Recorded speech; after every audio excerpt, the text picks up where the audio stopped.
ఈ దేశ నిర్మాణం చేసినటువంటి క్రైస్తవ సమాజం, ఈ దేశ నిర్మాణం చేసినటువంటి క్రైస్తవ సమాజం కలలుగన్నటువంటి రాజ్యం స్క్రీన్ మీద మీకు కనిపిస్తా ఉంది.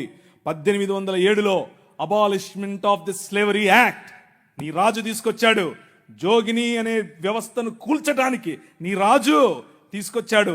1930లో ముత్తులక్ష్మిరెడ్డిని నిలబెట్టి మెడ్రాస్ లెజిస్లేటివ్ కౌన్సిల్లో ఈ దేవదాసి వ్యవస్థను నాశనం చేయటానికి దాన్ని తీసి పారేయండి అని పిల్లు పెట్టింది.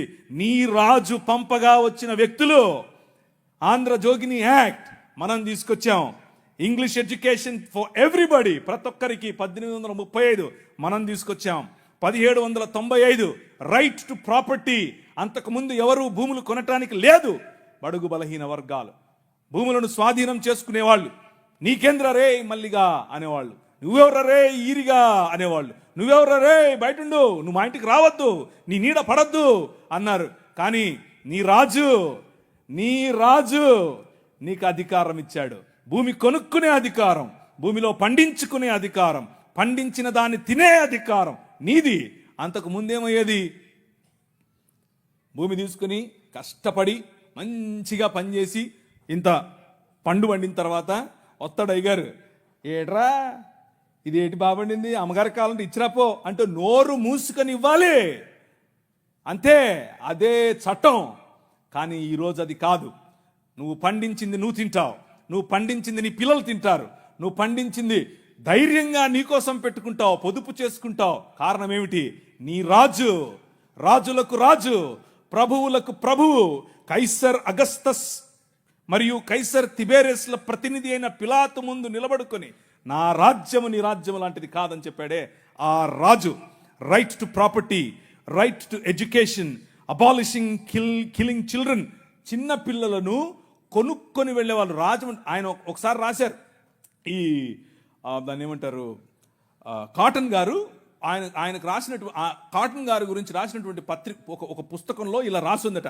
ఏంటంటే వాళ్ళ ఇంట్లో పనిచేసేటట్టు ఒక ఆయమను వచ్చి ఒక ₹1 ఇవ్వమ్మా అని అడిగింది. ఆ రోజుల్లో ₹1 ఎందుకమ్మా అంటే, నేను వెళ్ళి రాజమండ్రిలో ఒక ఆడపిల్లను కొనుక్కొచ్చుకుంటాను అంటుంది. ఏంటి కొనుక్కొచ్చుకుంటావా, ఎందుకు? అది మన పరిస్థితి ఆ రోజుల్లో. పిల్లలు నమ్ముకునేటటువంటి బతుకులు, తినటానికి లేని బతుకులు, పిల్లలు నమ్ముకునేటటువంటి బతుకుల నుండి నీ రాజు, నువ్వు అమ్మటానికి వీలు లేదు, నువ్వు చంపటానికి వీలు లేదు. నిర్మాణం కట్టాలంటే పిల్లల్ని చంపరారు, ఏదైనా రోడ్డు వేయాలంటే పిల్లల్ని చంపుతారు, రక్తం పడాలంటారు. ఇలా మన పిల్లలను చంపుతూ ఉంటే ఆపింది నీ రాజు. Right to education 1913. నువ్వు పెళ్లి చేసుకుంటే నీ భార్య 7 రాత్రులు బ్రాహ్మణుడితో పడుకోవాలి. ఇది ఈ దేశ చట్టం. నువ్వు నల్లగా ఉన్నావట, నీకు దాన్ని ఏమంటారు బట్టతలు ఉందంట, రింగులు ఎంటుకలు ఉన్నాయంట, కాబట్టి నువ్వు దాసుడివి, దస్యుడివి, నువ్వు రాక్షసుడివి, నువ్వు మ్లేచ్ఛుడివి. కాబట్టి నీ జీవితాన్ని మార్చాలంటే, కాబట్టి నీ వంశాలు మంచిగా మారాలంటే బ్రాహ్మణుడితో నీ భార్య పడుకోవాలి. కలిగే పిల్లలు ఎలా ఉంటారు? అప్పుడు ఆర్యీకరణ జరుగుతుంది. కృణ్వంతో విశ్వమార్యం అన్నారు. అంటే అర్థం ఏంటి? ఈ ప్రపంచం మొత్తాన్ని కూడా ఆర్యీకరణ చేయాలి అన్నది వారి రాజ్య కళ. The kingdom of Rama, but the kingdom of God, దేవుని రాజ్యం ఏమన్నా తెలుసా? ఎవరితో పడుకోవక్కర్లేదు. My blood is enough, I will cleanse you from all sin. ప్రతి పాపము నుండి యేసు రక్తము నిన్ను కడిగి పరిశుద్ధునిగా చేస్తుంది. ఎవరి దగ్గర పడుకోవక్కర్లేదు. మనం ఈ దేశానికి ఒక చట్టం ఇచ్చాం. ఏం చట్టం ఇచ్చాం? 1819లో. ఇదంతా నేను సుత్తి కొడుతున్నా అనుకున్నారా? చట్టం ఇది. ఒక్కసారి చరిత్ర తిరిగేయండి. ఇదంతా నీ రాజు చేశాడు ఈ దేశానికి. నీ రాజు తీసుకొచ్చాడు. నల్లట్ట పుస్తకం మోసుకొచ్చినోళ్ళు కష్టపడి పిల్లులు వేసి, రిట్ పిటిషన్లు వేసి, నిలబడి కొట్లాడి నీకు ఇచ్చిన హక్కిది. That is the kingdom of God.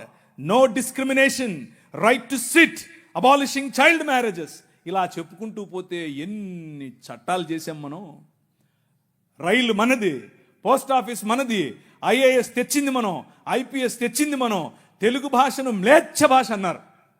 అరే ఏం భాష మాట్లాడుతున్నాడు మ్లేచ్ఛుడా అంటే తెలుగు భాషలో డిక్షనరీ, మొట్టమొదటి డిక్షనరీ మంది మీ నాయన రాజు, ద కింగ్.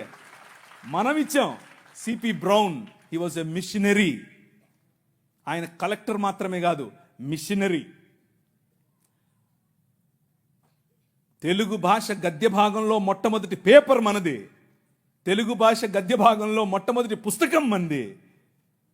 వీళ్ళకు వాళ్ళ సొంత రామాయణం, మహాభారతాలు కూడా ట్రాన్స్లేట్ చేసుకునే దిక్కు లేదు. అది చేసింది మనమే. నిజం చెప్తున్నాను, నేను అబద్ధం చెప్పట్లేదు. మొట్టమొదటి ట్రాన్స్లేషన్ చేసింది కూడా మనమే. వాళ్ళు అది కూడా చేయరు. ఎందుకంటే విద్య పంచకూడదు. వాళ్ళ రాజ్యంలో విద్య పంచకూడదు. మన రాజ్యం అందరికీ విద్య. ప్రతి ఒక్కరూ చదవాలి. ఎందుకు? ఇదిగో నల్లట్ట పుస్తకం కూడా చదవాలి. అర్థమవుతుందా? నల్లట్ట పుస్తకం చదివితే దిమాగ్ ఖరాబ్ అవుతుంది, దిమాగ్ ఫిరాయిస్తుంది. మనిషి వెంటనే మనిషి అవుతాడు. ఈ రాజ్యం మనుషుల కోసం రాజ్యం. ఆ రాజ్యం తలకాయలో నుంచి వచ్చిన వాళ్ళకి మాత్రమే రాజ్యం, భుజాల్లో నుంచి వచ్చిన వాళ్ళకే రాజ్యం. ఈ రాజ్యం అందరి రాజ్యం, అందరికీ సుభిక్షత, అందరికీ పట్టభద్రత్వం. అలెగ్జాండర్ డఫ్ అనే ఒక ఆయన ఎంతమంది ఉన్నారు ఈ పేరు? ఒకరు, ఇద్దరు, ముగ్గురు, ఒక 10-15 ఉన్నాయి. మిగిలిన వాళ్ళు ఒక చెంచా నీళ్లు తీసుకొని దూకండి.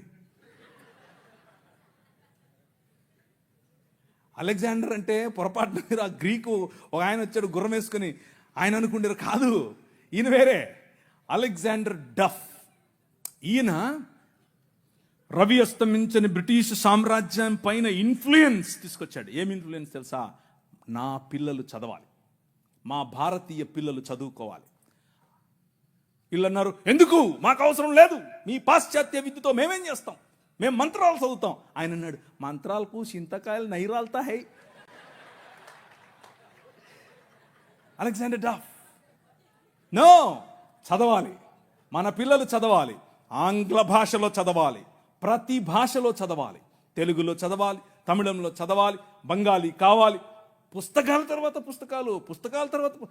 ఈ అలెగ్జాండర్ డఫ్ యొక్క ఇన్ఫ్లుయెన్స్ కారణం చేత ఈశ్వరచంద్ర విద్యాసాగర్, అలాగే రాజా రామ్మోహన్ రాయ్ ఇలాంటి వాళ్ళు నిలబడి, ఎస్, మా పిల్లలు చదవాలి, మా పిల్లలు కూడా చదవాలి. మంత్రాలకు మేమేం చేసుకోవాలి, అవసరం లేదు, ఎల్లమ్మకు పుల్లమ్మకు పోయి మీరు చదువుకోండి అని యూనివర్సిటీస్ ఒకే సంవత్సరంలో అటువైపు మెడ్రాస్ యూనివర్సిటీ, ఇటువైపు బాంబే యూనివర్సిటీ, ఇటువైపు శ్రీరాంపూర్ యూనివర్సిటీగా ఈ రోజు ఏదైతే ఉందో బైబిల్ కాలేజ్ అనుకుంటున్నారో అది ఆ రోజు కల్కటా యూనివర్సిటీ. 3 యూనివర్సిటీలు స్థాపించటానికి వెనకుండి పనిచేసింది ఈ అలెగ్జాండర్ డఫ్. ఈయన ప్రభావం, ఈయన ఇన్ఫ్లుయెన్స్ కారణం చేత మెకాలే అనే ఒక వ్యక్తిని ఈ దేశానికి పంపించారు. పోయి చూసి రాపో బాబు, అసలు చదువు అవసరమా లేదా. ఆయన ఇచ్చినటువంటి నివేదిక, ఎస్, అందరూ చదవాలి. ఇంతమంది కూర్చొని ఉన్నారు, బైబిల్ సంకలో పెట్టుకుని ఓ వెళ్ళిపోతున్నారు, బాగుంది. కానీ ఏడి ఒక్క అలెగ్జాండర్ డఫ్? మీ ఊరి ఎమ్మెల్యేని ఇన్ఫ్లుయెన్స్ చేసే దమ్ముందా నీ దగ్గర? మీ ఊరి ఎంపీ దగ్గర నిలబడుకొని మాకు ఇది కావాలి అని అడిగే దమ్ముందా నీ దగ్గర? అలెగ్జాండర్ డఫ్ నీ కోసం కొన్ని 100 సంవత్సరాల క్రితం నీ పిల్లల కోసం ఆలోచించాడు. ఎలా కట్టాం మీ దేశాన్ని తెలుసా? దూరదృష్టి, దూరంచే యుద్ధవాసనను పసిగట్టడం. యోబు గ్రంథంలో రాసినట్టు, గుర్రమును చూచితివా, అది వాడి రౌతును తిరస్కరిస్తుంది, తలతలలాడు ఈటెలను మెలమెలలాడు ఆ బల్లెములను చూసినప్పుడు రా రా అని ఉద్దండ కోపముతో మిడతల వలె గంతులేసి ముందుకెళ్తుంది. యుద్ధం అంటే దానికి అంత ఇష్టం. ఏది, ఎక్కడున్నారు అలెగ్జాండర్ డఫ్లు? రైజా, ఇంతవరకు పాట పాడారు, లే నిలబడు, లే నిలబడు. ఎప్పుడు నిలబడతావు ఇంక నువ్వు? నీ చరిత్ర. డాక్టర్ బాబాసాహెబ్ భీమ్రావ్ అంబేద్కర్ గారి మాట అన్నారు. ఆయన కూడా ఒక చోట నేర్చుకున్నదే, మనమే నేర్పాం. The king of this world నేర్పాడు. ఏమన్నారు తెలుసా? చరిత్ర, నీ చరిత్ర తెలుసుకోకపోతే నువ్వు చరిత్రలో లేకుండా పోతావు. ఇది నీ చరిత్ర. ఇది నువ్వు ఈ దేశానికి, ఈ దేశ నిర్మాణంలో నువ్వు సాధించినటువంటి చరిత్ర. దారా యాక్ట్ 1879. దారా అంటే డెక్కన్ అగ్రికల్చరల్ రిఫార్మ్స్ యాక్ట్ దాని పేరు. ఆ రోజుల్లో స్వరాజ్యం లోకమానుడు ఉన్నాడు కదా ఆయన అన్నాడు, ఏమన్నాడు, ఆయన ఎందుకు అంతటానికి, ఎవరికి? పేదలు, బడుగు, బలహీన వర్గాలు వెళ్ళి దాన్ని ఏమంటారు, దున్నుకుంటామయ్యా అంటే, సరే దా. అదేదో ఆ రోజుల్లో సినిమా వచ్చింది, సబ్బు పౌడరు చూపించి వాళ్ళ దగ్గర భూములు తీసుకునేవాడు. ఆ టైప్ ఈడు. అలా చేస్తూ ఉంటే క్రైస్తవ మిషనరీలు అప్పుడున్నటువంటి డెక్కన్ ప్రాంతానికి రాజు అయినటువంటి హైదరాబాద్ హయాంలో వాళ్ళ దగ్గరికి వెళ్ళి ఇన్ఫ్లుయెన్స్ చేసి, నో అలా కాదు, అలా ఉండడానికి వీల్లేదు, దే ఆర్ పెసెంట్స్, వాళ్ళకి అంతంత వడ్డీకి రుణాలు ఇస్తే వాళ్ళు ఎట్లా కడతారు, వాళ్ళు ఎలాగూ కట్టలేరు. కాబట్టి డబ్బులేమో ఇచ్చేసి వాళ్ళు కట్టలేని పక్షంలో వాళ్ళ భూములు తీసుకోవటం ఏంటిది? This is not righteousness, this is not right. అది న్యాయం కాదు. ఆయన భుజముల మీద రాజ్యభారముండును. ఆయన భుజములు ఎక్కడ ఫ్రిడ్జ్లో పెట్టి వచ్చింటాడా?